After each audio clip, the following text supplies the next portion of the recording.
Avec G20 en maths, il n'y a jamais de problème, mais que des solutions. À travers cette vidéo, nous allons voir ensemble comment exprimer le symbole somme sous forme développée. C'est-à-dire tout simplement, ici on nous demande grand A, c'est la somme de K avec K qui varie de 1 à 3. Donc l'objectif, ça va être de décomposer cette expression sans faire apparaître maintenant le terme somme. Donc, ce qu'il faut comprendre dans un premier temps, c'est que comme ici vous avez une somme, nous allons avoir plusieurs termes qu'on va additionner. Et donc, comment on va s'y prendre? Pour A, c'est la somme de K qui va de 1 à 3. En fait, il faut penser que au départ, K prend la valeur 1. C'est-à-dire qu'à l'intérieur de votre somme, dès que vous rencontrez le K, on va commencer par remplacer le K par 1. Donc ici, on va faire K, il y a K. Comme K vaut 1, on va avoir 1 ici. Comme c'est une somme, on va voir après plus. Et ce qu'il faut comprendre, c'est que K va de 1 à 3. C'est-à-dire que K prend la valeur 1. Donc on va remplacer tous les K par 1 dans l'expression, ce qui a été fait ici.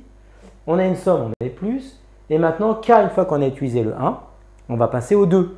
C'est-à-dire en fait, K va prendre 1, puis 2, puis 3, parce que K, c'est un entier. Donc il prendra tous les entiers naturels entre 1 et 3, avec 1 et 3 compris. Donc K vaut 1, on a eu 1 ici. Maintenant, K vaut 2, eh bien, on va remplacer le K par 2, ça fait 2 ici. Plus, et enfin, K, on s'arrête à 3, ça nous fait 3.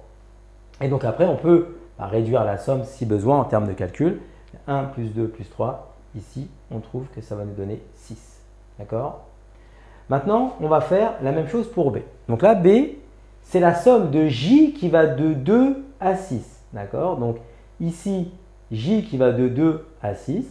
Eh bien, ça veut dire quoi? Ça veut dire en fait que la première valeur de J, c'est 2. Ça signifie que dans votre expression de B, dès que vous allez rencontrer un J, on va commencer par le remplacer par 2. Donc là, J vaut 2, on a J plus 3, ça va faire 2 plus 3 pour commencer.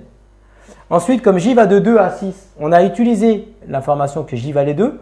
On va prendre maintenant l'entier consécutif qui est juste derrière 2, c'est 3. Et donc, on va remplacer maintenant dans J plus 3 le J par 3. Ça va nous faire plus 3 plus 3. Ensuite, on continue parce qu'on a été à 2, puis 3, maintenant 4. Eh bien, J vaut 2, on l'a fait. J vaut 3, on vient de le faire. J vaut 4, ça nous fait plus 4 plus 3. Et on continue, d'accord, l'expression. Plus, je le mets ici pour ne pas déborder sur C.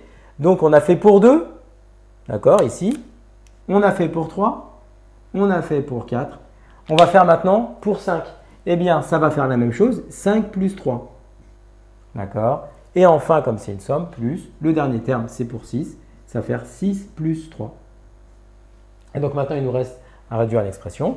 Donc B égale, donc 2 plus 3, ça va nous faire 5. Plus ici, ça nous fait 6. Plus, ça nous fait 7. Plus, ça va nous faire 8. Plus, ça nous fait 9. D'accord?